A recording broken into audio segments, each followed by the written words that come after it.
வணக்கம். இலங்கையின் முதல் தர விளையாட்டு இணையதளம் thepapari.com-இன் விளையாட்டு கண்ணோட்டம் நிகழ்ச்சிக்கு உங்களை அன்புடன் வரவேற்கின்றோம். பிப்ரவரி மாதம் முதலாவது வாரத்துக்கான விளையாட்டு கண்ணோட்டம் நிகழ்ச்சிக்கு உங்களை வரவேற்பது முகமது ரிஷாட். வாங்க இந்த வார நிகழ்ச்சியை பார்க்கலாம். மேற்கிந்திய தீவுகளில் நடைபெற்று வருகின்ற ICCயின் 19 வயதின் கீழ் உலகக்கிண கிரிக்கெட் தொடர் கடைசி கட்டத்தை எட்டியிருக்கின்றன. இந்த போட்டித் தொடரினுடைய காலிறுதிப் போட்டிகள் அனைத்தும் கடந்த 29ஆம் தேதி நிறைவுக்கு வந்தன. இதன் முதலாவது காலிறுதிப் போட்டியில் இங்கிலாந்து அணி தென்னாப்பிரிக்காவையும், இரண்டாவது காலிறுதிப் போட்டியில் இந்திய அணி நடப்பு சாம்பியனான பங்களாதேஷையும், மூன்றாவது காலிறுதிப் போட்டியில் ஆஸ்திரேலிய அணி பாகிஸ்தான் அணியையும், நான்காவது காலிறுதிப் போட்டியில் ஆப்கானிஸ்தான் அணி இலங்கை அணியையும் தோற்கடித்து அரையிறுதிப் போட்டிக்கு தகுதி பெற்றது. இதன்படி பிப்ரவரி 1ஆம் தேதி நடைபெறுகின்ற முதலாவது அரையிறுதிப் போட்டியில் இங்கிலாந்து மற்றும் ஆப்கானிஸ்தான் அணிகளும், பிப்ரவரி 2ஆம் தேதி நடைபெறுகின்ற இரண்டாவது அரையிறுதிப் போட்டியில் இந்தியா மற்றும் ஆஸ்திரேலிய அணிகளும் பல பரீட்சை நடத்த இருக்கின்றன. இது இவ்வாறு இருக்க, கடந்த வியாழக்கிழமை நடைபெற்ற 4வது காலிறுதிப் போட்டியில் இலங்கை மற்றும் ஆப்கானிஸ்தான் அணிகள் பல பரீட்சை நடத்தியிருந்தன. இந்த போட்டியின் இலங்கை அணியின் அழைப்பின் பேரில் முதலில் துடுப்படுத்தாடிய ஆப்கானிஸ்தான் அணி 47.1 ஓவர்களில் அனைத்து விக்கெட்டுகளையும் இழந்து 134 ஓட்டங்களை மாத்திரமே பெற்றுக்கொண்டது. இலங்கை அணியின் பந்துவீச்சை பொறுத்தமட்டில் வினுஜ ரன்புல் 10 ஓட்டங்களுக்கு 5 விக்கெட்டுகளை கைப்பற்றி அசத்தியிருந்தார். அதேபோல் இலங்கை அணி தலைவர் துனித் வெல்லாலகே 36 ஓட்டங்களுக்கு 3 விக்கெட்டுகளை கைப்பற்றியிருந்தார். இதனை அடுத்து பதிலுக்கு துடுப்படுத்தாடிய இலங்கை அணி 46 ஓவர்களில் அனைத்து விக்கெட்டுகளையும் இழந்து 130 ஓட்டங்களை மாத்திரம் எடுத்து 4 ஓட்டங்களால் துரதிர்ஷ்டவசமாக தோல்வியை தழுவி இந்த முறை இளையோர் உலக கிண்ண அந்த எதிர்பார்ப்பு இல்லாவிட்டால் கிண்ணத்தை கைப்பற்ற வேண்டும் என்ற அந்த கனவு இந்த தோல்வியின் மூலம் இலங்கை அணிக்கு நிறைவேறாமல் போனது. குறிப்பாக இலங்கை அணியினுடைய தோல்விக்கான காரணம் என்ன? இலங்கை துடுப்பாட்ட வீரர்களுடைய கவனக்குறைவு, அது மாத்திரமல்லாமல் ஓட்டங்களை பெறுவதில் ஏற்பட்ட அந்த அவசரம் என்பதுதான் இலங்கை அணி வீரர்களுடைய இந்த இலங்கை அணியினுடைய தோல்விக்கு முக்கியமான காரணமாக அமைந்திருந்தது. அது மாத்திரமல்லாமல் 4 ஓட்டங்களால் தோல்வியை தழுவிய இலங்கை அணி 4 ரன் அவுட்டுகளையும் இந்த போட்டியில் பெற்றுக்கொண்டதையும் இந்த நேரத்தில் கவலையோடு நாங்கள் தெரிவித்துக் கொள்கின்றோம். குறிப்பாக இந்த தொடர் முழுவதையும் எடுத்துக்கொண்டால் லீக் போட்டிகள் அனைத்திலும் சிறப்பாக இலங்கை அணி செயல்பட்டது. ஆனால் நாக் அவுட் போட்டிகள் என்று வரும் பொழுது இலங்கை அணிக்கு என்ன துரதிர்ஷ்டமோ தெரியவில்லை. தொடர்ச்சியாக கடந்த காலங்களைப் போல இந்த முறையும் இலங்கை அணி நாக் அவுட் சுற்றில் குறிப்பாக காலிறுதிப் போட்டியில் தோல்வியை தழுவி அந்த வாய்ப்பை இல்லாவிட்டால் உலக கிண்ணத்தை கைப்பற்றுவதற்கான அந்த கனவை இல்லாமல் போய்விட்டது என்று கூட சொல்லலாம். எதுவாறாயினும் இந்த போட்டியை எடுத்துக்கொண்டால் இந்த போட்டியில் இலங்கை அணி தோல்வியை தழுவியதை அடுத்து இம்முறை இளையோர் உலக கிண்ணத்தில் 5வது இடத்திலிருந்து 8வது இடம் வரையிலான நிரல்படுத்தலுக்கான முதலாவது அரையிறுதிப் போட்டியில் கடந்த ஞாயிற்றுக்கிழமை தென்னாப்பிரிக்க அணியை இலங்கை அணி எதிர்கொண்டது. இந்த போட்டியில் சகல துறையிலும் பிரகாசித்த இலங்கை அணி 65 ஓட்டங்களால் வெற்றியீட்டியது. குறிப்பாக இந்த போட்டியில் இலங்கை அணி தலைவர் துனித் வெல்லாலகே சிறப்பாக துடுப்படுத்த ஆடி 9 பவுண்டரிகள் 6 சிக்சர்கள் அடங்கலாக 113 ஓட்டங்களை எடுத்திருந்தார். தன்னுடைய முதலாவது ஒருநாள் சதத்தை பூர்த்தி செய்திருந்தார். அது மாத்திரமல்லாமல் பல உலக சாதனைகளையும் நிலைநாட்டியிருந்தார். குறிப்பாக இளையோர் உலக கிண்ணத்தில் சதமடித்த முதலாவது இலங்கை அணி தலைவராகவும் 9வது இலங்கை வீரராகவும் அவர் இடம் பிடித்தார். அது மாத்திரமல்லாமல் இந்த போட்டியில் பெற்றுக்கொண்ட சதத்தின் மூலம் இந்த முறை இளையோர் உலக கிண்ணத்தில் அதிக ஓட்டங்களை குவித்த வீரர்களில் 214 ஓட்டங்களுடன் 5வது இடத்தை பெற்றுக்கொண்டார். அது மாத்திரமல்லாமல் ஒரு விக்கெட்டை எடுத்த அவர் அதிக விக்கெட்டுகளை கைப்பற்றிய வீரர்களில் 17 விக்கெட்டுகளுடன் முதலாவது இடத்தையும் தக்க வைத்துக் கொண்டார். அது மாத்திரமல்லாமல் இளையோர் உலகக்கிண வரலாற்றில் 200 ஓட்டங்களுக்கு மேலெடுத்து அதே போல 15 விக்கெட்டுகளுக்கு மேலெடுத்த முதலாவது வீரர் என்ற உலக சாதனையை இந்த போட்டியின் மூலம் அவர் நிலைநாட்டியிருந்தார். முன்னதாக நடைபெற்ற ஸ்கொட்லாந்து அணிக்கு எதிரான முதலாவது லீக் போட்டியில் 5 விக்கெட்டுகளை கைப்பற்றிய அவர் 2வது லீக் போட்டியில் ஆஸ்திரேலிய அணிக்கு எதிராக 5 விக்கெட்டுகளையும் அரை சதம் ஒன்றையும் அடித்து சாதனை படைத்திருந்தார். இளையோர் உலகக்கிண அத்தியாயம் ஒன்றில் 2 5 விக்கெட் குவியலை பதிவு செய்த முதலாவது வீரர் என்ற உலக சாதனையை படைத்த அவர் ஆஸ்திரேலிய அணிக்கு எதிரான போட்டியில் அரை சதம் 5 விக்கெட்டுகளை எடுத்ததன் மூலம் இவ்வாறானதொரு திறமையை வெளிப்படுத்திய முதலாவது இலங்கை வீரர் என்ற பெருமையையும் பெற்றுக்கொண்டார். இவ்வாறு பல சாதனைகள் பல திறமைகளை வெளிப்படுத்திய துனித் வெல்லாலகே இந்த தொடரில் இலங்கை அணியை தூக்கி நிறுத்திய ஒரு வீரர் என்று கூட சொல்லலாம். இலங்கை அணிக்காக தனித்து போராடிய ஒரு வீரர், ஒரு தலைவர் என்று கூட சொல்லலாம். தனக்கு வழங்கப்பட்ட பொறுப்பை மாத்திரமல்லாமல் தன்னுடைய திறமையையும் இந்த போட்டித் தொடர் முழுவதும் அவர் வெளிப்படுத்தி இருந்தமை பாராட்டத்தக்கது. நிச்சயமாக எதிர்காலத்தில் இலங்கை அணியினுடைய நட்சத்திர வீரரான சனத் ஜெயசூரிய, அதே போல ஷகீப் அல் ஹசன், ரவீந்திர ஜடேஜாவை போல ஒரு நட்சத்திரமாக இலங்கை அணியில் மிக விரைவில் ஜொலிக்க வேண்டும், அவருக்கான வாய்ப்பு வழங்கப்பட வேண்டும் என்பதுதான் எங்களுடைய பிரார்த்தனை கூட. நிச்சயமாக இந்த முறையில் ஒரு உலக கிண்ணத்தில் அவருக்கான ஏதாவது ஒரு விருதை கூட அவருக்கு வழங்கினால் எந்த ஒரு தவறும் கிடையாது என்பதும் தான் எங்களுடைய நிலைப்பாடாகவும் இருந்து கொண்டிருக்கின்றது. நிச்சயமாக அதற்கான வாழ்த்துக்களையும் நாங்கள் தெரிவித்துக் கொள்கிறோம். இது இவ்வாறு இருக்க இந்த முறை இளையோர் உலக கிண்ணத்தில் இலங்கையின் அணியினுடைய சில வீரர்கள் தங்களுடைய திறமைகளை வெளிப்படுத்தி இருந்தார்கள். துடுப்பாட்டத்தை பொறுத்த மட்டில் சகுன லியனகே ஸ்கொட்லாந்து அணிக்கு எதிரான போட்டியில் அரைச்சதம் அடித்திருந்தார். அதே போல மேற்கிந்திய தீவுகள் அணிக்கு எதிரான லீக் போட்டியில் சதீஷ ராஜபக்ஷ அரைச்சதம் அடித்திருந்தார். இவர்கள் இருவரை தவிர எந்த ஒரு வீரர்களும் துடுப்பாட்டத்தில் திறமையை வெளிப்படுத்த தவறிவிட்டனர். அது மாத்திரமல்லாமல் பந்துவீச்சை எடுத்துக்கொண்டால் ஆப்கானிஸ்தான் அணிக்கு எதிரான போட்டியில் வினுஜரான் போல் 5 விக்கெட்டுகளை கைப்பற்றி அனைவரது பாராட்டையும் பெற்றுக்கொண்டார். அதே போல அவருக்கு முன்னால் லீக் போட்டிகளில் விளையாடிய மதீஷ பத்திரன கூட தன்னுடைய வேகப்பந்து வீச்சில் விக்கெட்டுகளை கைப்பற்றி இலங்கை அணிக்கு நம்பிக்கை கொடுத்திருந்தார். லசித் மாலிங்கவை போல பந்து வீசக்கூடிய அந்த பாணியை கொண்டிருக்கக்கூடிய மதீஷ பத்திரனவும் அண்மை காலமாக இலங்கை அணிக்காக இல்லாவிட்டால் அபுதாபி டீனன் லீக் போட்டிகளில் விளையாடி வரக்கூடிய ஒரு வீரர். அவருக்கு நிச்சயமாக எதிர்காலத்தில் இலங்கை அணியில் ஒரு இடம் இருக்கு. நிச்சயமாக அந்த திறமைகளை வளர்த்துக் கொள்வதற்கான வாய்ப்பை பெற்றுக் கொடுக்க வேண்டும். அது மாத்திரமல்லாமல் இந்த முறை இளையோர் உலக கிண்ணத்தில் திறமைகளை வெளிப்படுத்திய வீரர்களை சிறப்பாக அவர்களை கவனிக்க வேண்டும். அவர்களுக்கான வளங்களை பெற்றுக் கொடுக்க வேண்டும். அவர்களை இலங்கை அணிக்குள் இணைத்துக் கொள்ளும் வரை அவர்களுக்கான அனைத்து வசதிகளையும் பெற்றுக் கொடுப்பது இலங்கை கிரிக்கெட் நிர்வாகம் மற்றும் இலங்கை கிரிக்கெட் தேர்வாளர்களுடைய தலையாய பொறுப்பு என்பதையும் இந்த நேரத்தில் நாங்கள் ஞாபகப்படுத்த விரும்புகிறோம். அது மாத்திரமல்லாமல் இந்த முறை இளையோர் உலக கிண்ணத்தில் 5வது மற்றும் 6வது இடங்களை தீர்மானிக்கின்ற இறுதிப் போட்டியில் இலங்கை அணி பாகிஸ்தான் அணியை சந்திக்க இருக்கிறது. அந்த போட்டியிலும் வெற்றி பெற வேண்டும் என்று சொல்லி நாங்கள் மனமார்ந்த வாழ்த்துக்களை தெரிவித்துக் கொள்கின்றோம். இலங்கை கிரிக்கெட் சபையின் ஏற்பாட்டில் டயலாக் எஸ்எல்சி தேசிய சூப்பர் லீக் ஒருநாள் கிரிக்கெட் தொடர் கடந்த திங்கட்கிழமை ஆரம்பமாகி தற்பொழுது நடைபெற்று வருகின்றது. இதுவரை 8 லீக் போட்டிகள் இந்த நிகழ்ச்சி ஒளிப்பதிவு செய்யக்கூடிய இந்த தருணத்தில் நிறைவுக்கு வந்திருந்தன. அதன் அடிப்படையில் கடந்த ஞாயிற்றுக்கிழமை 2 போட்டிகள் நடைபெற்றன. இதில் முதலாவதாக நடைபெற்ற 7வது லீக் போட்டியில் எஸ்எஸ்சி மைதானத்தில் நடைபெற்ற 7வது லீக் போட்டியில் கண்டி மற்றும் தம்புள்ள அணிகள் மோதியிருந்தன. இந்த போட்டியில் 155 ஓட்டங்களால் கண்டி அணி வெற்றியை பதிவு செய்தது. இந்த போட்டியில் கண்டி அணிக்காக அபாரமாக துடுப்படுத்தாடிய ஓசத பெர்னாண்டோ சதம் அடித்து அசத்தியிருந்தார்.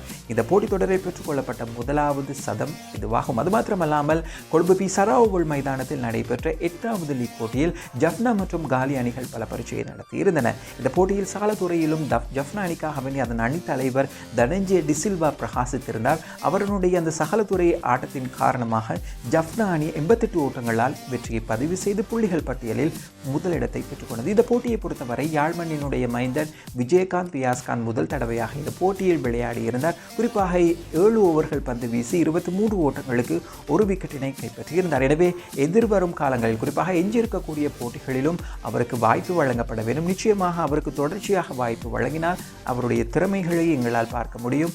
இலங்கை அணியில் கூட அவரை இணைத்துக் கொள்வதற்கான வாய்ப்பும் எங்களுடைய தேர்வாளர்களுக்கு கிடைக்கும் என்பதில் எந்தவிதமான சந்தேகமும் இல்லை. எனவே வியாஸ்காந்துக்கான வாழ்த்துக்களை நாங்கள் இந்த நிகழ்ச்சியின் வாயிலாக நாங்கள் தெரிவித்துக் கொள்கின்றோம். இதே இவ்வாறு இருக்க 8 போட்டிகளின் முடிவில் புள்ளிகள் பட்டியலை எடுத்துக்கொண்டால் ஜஃப்னா அணி 3 போட்டிகளில் விளையாடி 2 வெற்றிகளுடன் 10 புள்ளிகளுடன் முதலிடத்தில் காணப்படுகிறது. அதே வெற்றிகளுடன் நிகர புள்ளிகள் அடிப்படையில் 10 புள்ளிகளுடன் கண்டி அணி 2வது இடத்திலும் கொழும்பு மற்றும் காலி அணிகள் தலா 9 புள்ளிகளுடன் 3வது மற்றும் 4வது இடங்களிலும் காணப்படுகிறது. குறிப்பாக இந்த தொடரில் எந்த ஒரு வெற்றியையும் பதிவு செய்யாத தம்புள்ள அணி கடைசி இடத்தில் காணப்படுகின்றது. இது இவ்வாறு இருக்க அதிக ஓட்டங்களை எடுத்த குவித்த வீரர்களில் ஓசத பெர்னாண்டோ 162 புள்ளிகளுடன் ஓட்டங்களுடன் முதலிடத்தில் காணப்படுகிறார். அதே போல ஜஃப்னா அணி தலைவர் தனஞ்சே டிசில்வா 152 ஓட்டங்களுடன் 2வது இடத்திலும் நிரோஷன் டிக்வெல்ல 3வது இடத்திலும் காணப்படுகின்றார். அதிக விக்கெட்டுகளை எடுத்த பந்து வீச்சாளர்களை பொறுத்தமட்டில் காலி அணியைச் சேர்ந்த தனஞ்சே லக்ஷான் 8 விக்கெட்டுகளுடன் முதலிடத்தில் காணப்படுகின்றார். அதே போல ஜஃப்னா அணி தலைவர் தனஞ்சே டிசில்வா மற்றும் தம்புள்ள அணி வீரர் லாஹிரு மதுஷங்க ஆகியோரும் தலா 7 விக்கெட்டுகளுடன் 2வது மற்றும் 3வது இடங்களில் காணப்படுகின்றன. எதேவாறாயினும் இந்த போட்டித்தொடரினுடைய முதல் 2 போட்டிகளை எடுத்துக்கொண்டால் எங்களுடைய தேசிய அணியைச் சேர்ந்த பல முன்னணி வீரர்கள் விளையாடி இருந்தார்கள். ஆனால் ஆஸ்திரேலிய அணிக்கு எதிரான T20 தொடருக்கான குழாத்தில் இடம்பெற்றிருந்த வீரர்கள் இலங்கை அணியுடன் இல்லாவிட்டால் உயிர்குமிழியில் இணைந்து கொண்டதன் காரணமாக அவர்களால் இந்த தொடரில் தொடர்ச்சியாக விளையாட முடியாத நிலை ஏற்பட்டது. மிகவும் ஒரு பின்னடைவான ஒரு விடயமாகத்தான் அது பார்க்கப்படுகின்றது. ஆனாலும் உள்ளூர் கழகமட்ட போட்டிகளில் திறமைகளை வெளிப்படுத்தக்கூடிய வீரர்களுக்கு, குறிப்பாக தேசிய அணியில் இடம் கிடைக்காத வீரர்களுக்கு எஞ்சியிருக்கக்கூடிய போட்டிகளில் தங்களுடைய திறமைகளை வெளிப்படுத்துவதற்கான ஒரு பொன்னான வாய்ப்பாக இந்த தொடரை எஞ்சியிருக்கக்கூடிய போட்டிகளை அவர்கள் பயன்படுத்த வேண்டும். அவ்வாறு நிச்சயமாக அவர்களுடைய திறமைகளை வெளிப்படுத்தினால் எங்களுடைய தேர்வாளர்கள் அவர்களை இலங்கை ஒருநாள் அணியில் இணைத்துக் கொள்வதற்கான வாய்ப்பும் நிச்சயமாக கிடைக்கும். எனவே அவர்களுக்கான வாய்ப்புகளையும் தெரிவித்துக் கொண்டு இந்த போட்டி தொடர் பற்றி இன்னும் பல முக்கியமான சுவாரஸ்யமான சூடான பல தகவல்களை அடுத்த வார நிகழ்ச்சிகளிலும் உங்களுக்காக தருவதற்கு நாங்கள் தயாராக இருக்கின்றோம். நிகழ்ச்சியில் அடுத்ததாக இன்னும் சில உள்நாட்டு மற்றும் வெளிநாட்டு விளையாட்டு செய்திகளுடைய தொகுப்பை பார்க்கலாம். நாடு முழுவதும் கால்பந்தாட்ட விளையாட்டை விஸ்தரித்து அதனை மீண்டும் பிரசித்தி பெறச் செய்யும் நோக்கில் இலங்கை கால்பந்தாட்ட சம்மேளனத்தினால் முதல் முறையாக ஏற்பாடு செய்யப்பட்ட மாகாணங்களுக்கு இடையிலான சுதந்திர கிண்ண கால்பந்தாட்ட தொடர் கடந்த வாரம் ஆரம்பமாகியது. வடக்கு, கிழக்கு, மேற்கு, தெற்கு, மத்திய, சபரகமுவா, ஊவா மாகாணங்களை பிரதிநிதித்துவப்படுத்தும் 7 அணிகளுடன் வடமத்திய மற்றும் வடமேல் மாகாணங்களை இணைத்த ரஜரட்ட என்ற பெயரிலான அணி என மொத்தமாக 8 அணிகள் இந்த தொடரில் பங்கு பெற்றுள்ளன.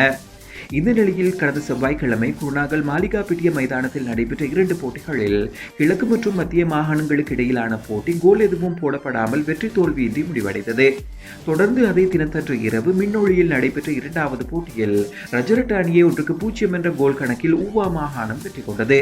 இதனையடுத்து புதன்கிழமை 2வது நாளாக நடைபெற்ற சுதந்திர கிண்ண கால்பந்தாட்ட தொடரில் வடமாகாணத்துக்கும் சபரகமுவ மாகாணத்துக்கும் இடையில் நடைபெற்ற போட்டி கோல் போடப்படாமல் வெற்றி தோல்வியின்றி முடிவடைந்தது. அதே தினத்தன்று இரவு மின்னொழியில் நடைபெற்ற மேல் மாகாணத்துக்கும் தென் மாகாணத்துக்கும் இடையிலான போட்டி 1-1 என சமநிலை பெற்றது. இதனிடையே மாகாணங்களுக்கு இடையிலான சுதந்திர கிண்ண கால்பந்தாட்ட தொடரின் 2ஆம் கட்ட லீக் போட்டிகள் கடந்த வார இறுதியில் யாழ்ப்பாணத்தில் நடைபெற்றன. இதில் அரியாலை மைதானத்தில் சனிக்கிழமை நடைபெற்ற போட்டியில் தென் மாகாண அணியை 1-0 என்ற கோல்கள் கணக்கில் சபரகமுவ மாகாண அணி வீழ்த்தியதுடன் யாழ் துரையப்பா விளையாட்டரங்கில் நடைபெற்ற மத்திய மாகாண அணிக்கு எதிரான போட்டியில் 3-0 என்ற கோல்கள் கணக்கில் மேல் மாகாண அணி வெற்றியது.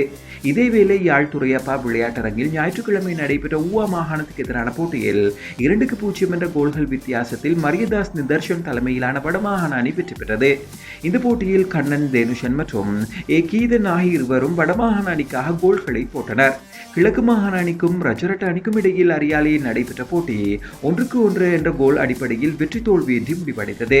எனவே ஞாயிற்றுக்கிழமை வரை நடைபெற்று முடிந்த 8 போட்டிகளின் முடிவில் மேல் மாகாணம் ஒரு வெற்றி தோல்வியற்ற முடிவுடன் 4 புள்ளிகளை பெற்று அணிகள் நிலையில் நிகர கோல்கள் அடிப்படையில் முதலிடத்தில் இருக்கின்றது. வடமாகாண அணியும் சபரகமுவ மாகாண அணியும் இதே பெறுபேர்களுடன் நிகர கோல்கள் அடிப்படையில் 2ஆம் 3ஆம் இடங்களில் இருக்கின்றன. ஊவா மாகாணம் ஒரு தோல்வியுடன் 3 புள்ளிகளை பெற்று 4ஆம் இடத்தில் இருக்கின்றது. ஓமானில் நடைபெற்று வந்த 3 அணிகளுக்கு இடையிலான முன்னாள் கிரிக்கெட் நட்சத்திரங்கள் பங்கெடுத்த அங்குரார்ப்பண லெஜெண்ட்ஸ் லீக் T20 கிரிக்கெட் தொடரின் இறுதிப் போட்டி கடந்த வார இறுதியில் நடைபெற்றது. இந்த போட்டியில் முதலில் துடுப்படுத்தாடிய டெரன் சமி தலைமையிலான உலக ஜெயன்ஸ் அணி 20 ஓவர்களில் 5 விக்கெட் இழப்புக்கு 256 ஓட்டங்களை குவித்தது. பதிலுக்கு துடுப்படுத்தாடிய மிஸ்பாவுல் ஹக் தலைமையிலான ஆசிய லயன்ஸ் அணி 231 ஓட்டங்களை பெற்று 25 ஓட்டங்களால் தோல்வியை தழுவியது. இதன்படி டெரன் சமி தலைமையிலான உலக ஜெயன்ஸ் அணி அங்குரார்ப்பண லெஜெண்ட்ஸ் லீக் T20 தொடரின் சாம்பியன் மகுடத்தை சூடிக்கொண்டது. போட்டியின் ஆட்ட நாயகனாக கொரி ஆண்டர்சனும் தொடர் நாயகனாக மோனி மோக்கலும் தெரிவாகினர். சுற்றுலா இங்கிலாந்து மற்றும் மேற்கிந்திய தீவுகள் அணிகளுக்கு இடையில் பார்படோஸில் ஞாயிற்றுக்கிழமை நடைபெற்ற 5ஆவதும் தீர்மானமிக்க கடைசி T20 கிரிக்கெட் போட்டியில் மேற்கிந்திய தீவுகள் அணி இங்கிலாந்தை 17 ஓட்டங்கள் வித்தியாசத்தில் வீழ்த்தி 3-2 என்ற கணக்கில் T20 தொடரை வென்றது. இந்த போட்டியில் ஜேசன் ஹோல்டர் 4 பந்துகளில் 4 விக்கெட்டுகளை கைப்பற்றி சாதனை படைத்தார். T20 போட்டிகளில் 4 பந்துகளில் 4 விக்கெட் வீழ்த்திய 4வது வீரர் என்ற பெருமையை அவர் பெற்றுக்கொண்டார். T20 அரங்கில் இதற்கு முன்னர் ஆப்கானிஸ்தானின் ரஷீத் கான், இலங்கையின் லசித் மாலிங்க மற்றும் அயர்லாந்தின் கர்டிஸ் கேம்பர் ஆகிய வீரர்கள் 4 பந்துகளில் 4 விக்கெட்டுகளை வீழ்த்தி சாதனை படைத்திருந்தமை குறிப்பிடத்தக்கது. அது மாத்திரமின்றி T20 போட்டிகளில் ஹெட்ரிக் விக்கெட் எடுத்த முதலாவது மேற்கிந்திய தீவுகள் அணி வீரராகவும் ஜேசன் ஹோல்டர் இடம் பிடித்தார். எனவே ஹெட்ரிக் விக்கெட் வீழ்த்திய ஜேசன் ஹோல்டர் ஆட்ட நாயகன் மற்றும் தொடர் நாயகன் விருதுகளை தட்டிச் சென்றார். இந்த ஆண்டின் முதலாவது கிராண்ட் ஸ்லாம் தொடரான ஆஸ்திரேலிய பகிரங்க டென்னிஸ் தொடர் கடந்த வார இறுதியில் நிறைவுக்கு வந்தது. இதில் கடந்த சனிக்கிழமை மெல்பர்னில் நடைபெற்ற மகளிருக்கான ஒற்றையர் பிரிவு இறுதிப் போட்டியில் அமெரிக்காவின் டெனில் காலின்ஸை வீழ்த்தி உலகின் நம்பர் 1 வீராங்கனையான ஆஷ்லி பேர்டி சாம்பியனாக தெரிவாகினார். இதன் மூலம் 44 ஆண்டுகளுக்கு பிறகு ஆஸ்திரேலிய பகிரங்க டென்னிஸ் சாம்பியன் பட்டத்தை வென்ற ஆஸ்திரேலியர் என்ற பெருமையை அவர் பெற்றுக்கொண்டார். ஞாயிற்றுக்கிழமை இரவு நடைபெற்ற மிகவும் பரபரப்பான ஆடவருக்கான ஒற்றையர் பிரிவு இறுதிப் போட்டியில் ரஷ்ய வீரர் டேனில் மெட்வெடேவை 3-2 என்ற செட்கள் கணக்கில் வெற்றியீட்டிய ஸ்பானிய வீரர் ரஃபேல் நடால் ஆஸ்திரேலிய பகிரங்க டென்னிஸ் சாம்பியன் பட்டத்தை 2வது முறையாக சுவீகரித்தார். இதன் மூலம் ஆடவருக்கான ஒற்றையர் பிரிவில் அதிக தடவைகள் கிராண்ட் ஸ்லாம் பட்டங்களை வென்ற வீரர் என்ற பெருமையையும் அவர் பெற்றுக்கொண்டார். இந்த முறை ஆஸ்திரேலிய பகிரங்க டென்னிஸ் தொடரின் ஆடவர் இரட்டையர் பிரிவில் சாம்பியன் பட்டத்தை ஆஸ்திரேலிய வீரர்களான நிக் கிர்கியோஸ் மற்றும் தனாசி கொகினாகிஸ் ஜோடியும், மகளிர் இரட்டையர் பிரிவில் சாம்பியன் பட்டத்தை பார்போரா கிரெஞ்சிகோவா மற்றும் கேடரினா சினியாகோவா ஜோடியும் தனதாக்கிக் கொண்டனர். அத்துடன் ஆஸ்திரேலிய பகிரங்க டென்னிஸ் தொடரின் கலப்பு இரட்டையர் பிரிவில் பிரான்சின் கிறிஸ்டினா மிலாடோனானோவிச் மற்றும் குரேஷியாவின் இவான் டோடிக் ஜோடி சாம்பியன் பட்டத்தை தட்டிச் சென்றது. அந்த வகையில் இந்த வாரத்துக்கான விளையாட்டு கண்ணோட்டம் நிகழ்ச்சி நிறைவுக்கு வருகிறது. இன்னும் பல உள்நாட்டு மற்றும் வெளிநாட்டு விளையாட்டு செய்திகளை உடனுக்குடன் மும்மொழிகளிலும் அறிந்து கொள்ள www.thepapare.com என்கிற எங்களுடைய விளையாட்டு இணையதளத்தை பார்வையிடுங்கள். அது மாத்திரமல்லாமல் எங்களுடைய காணொளிகளை பார்வையிட த பாப்பரே தமிழ் யூடியூப் சேனலை சப்ஸ்கிரைப் செய்யுங்கள். எங்களுடைய நிகழ்ச்சிகளை பார்த்து லைக் செய்யுங்கள். உங்களுடைய நண்பர்களோடு பகிர்ந்து கொள்ளுங்கள். அடுத்த வாரமும் சந்திப்போம். நன்றி, வணக்கம்.